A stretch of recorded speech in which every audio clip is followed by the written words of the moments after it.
Mravi nikad ne dolaze sami. Ako vidite samo nekoliko, velika je šansa da je kolonija već negdje blizu. Ali ako ih pustite, vrlo brzo ih bude na tisuće. Većina ljudi tada postavi zamke ili koristi otrove i riskira zdravlje. Ali ja to više ne radim. Postoji puno jednostavniji način. Treba će vam samo nekoliko kuhinjskih sastojaka i oko 1 minute da sve pripremite, bez otrova i bez zamki. Ali pri kraju ću vam pokazati još jedan mali dodatak koji ovu mješavinu čini puno jačom protiv mrava. Prvo natočite oko 300 ml vode. Ne mora biti vruća, dovoljno da bude topla kako bi se sastojci lakše otpustili. Prvi sastojak je 200 ml octa. Ocat ima vrlo jak miris i kiselost koja briše feromonske tragove koje mravi ostavljaju dok se kreću. Zbog toga izgube put i često se više ne vraćaju na isto mjesto. Drugi sastojak je češnjak. Možete koristiti pola žlice češnjaka u prahu ili jedan svježi češanj koji ćete dobro zgnječiti. Češnjak sadrži sumporne spojeve i vrlo snažan miris. Za nas je to samo jak miris, ali insektima je nepodnošljiv. Mravi imaju izuzetno osjetljiv njuh i taj miris im potpuno poremeti orijentaciju.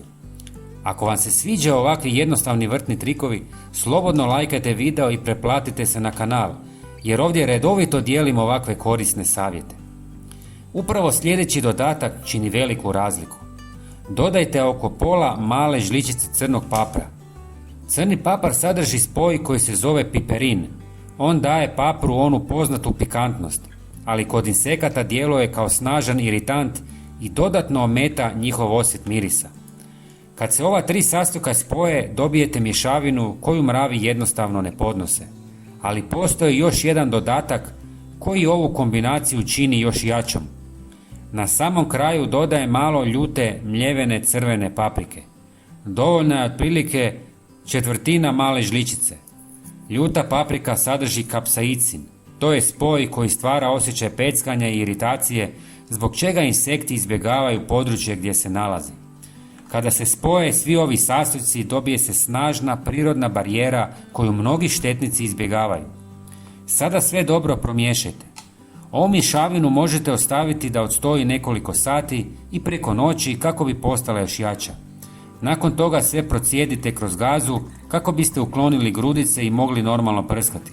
Dodajte još pola litre vode i lagano promiješajte. Ulijte u prskalicu i poprskajte mjesta gdje ste primijetili mrave. Posebno oko ulaza u kuću, uz rubove vrta, oko gredica i mjesta gdje često prolaze. Ova mješavina ne ubija insekte, ona samo stvara okruženje u kojem je neugodno boraviti. I vrlo često je to dovoljno da jednostavno potraže drugo mjesto. Poanta nije da se borite s mravima kad ih već ima posvuda. Poanta je da ih odbijete na vrijeme prije nego što se razmnože.